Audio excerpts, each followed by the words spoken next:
আমি এত বছর হাদিস পড়াই, আমিও তো মুস্তাজাবুদ দাওয়া না, আর তুমি রুটি বেচো বাজারে, তুমি মুস্তাজাবুদ দাওয়া, তুমি দোয়া করলে সব কবুল হয়ে যায়। যুবক বলে, না আনা মুস্তাজাবুদ দাওয়া, আমি আমার জীবনে যত দোয়া করেছি কবুল করে নিয়েছে কে? সব দোয়া কবুল করে নিয়েছে আল্লাহ, একটা দোয়া ছাড়া। কয়টা? আহমদ ইবনে হাম্বলের কৌতূহল, কিউরিয়াসিটি আরো বেড়ে গেল। কি? সব দোয়া কবুল হয়েছে, একটা দোয়া ছাড়া।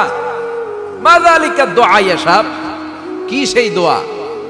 যুবক এবার বলতে শুরু করলো, আমার জীবনে যে দোয়াটা আল্লাহ কবুল করে নাই সেটা হচ্ছে, আমি আল্লাহর কাছে অনেক চেয়েছি, অনেক দোয়া করেছি যে আল্লাহ, শুনেছি এই জামানার সবচেয়ে বড় মুহাদ্দিস, তার নাম নাকি ইমাম আহমদ ইবনে হাম্বল।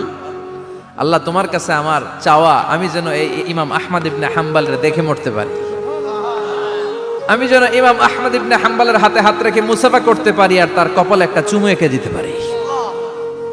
আহমদ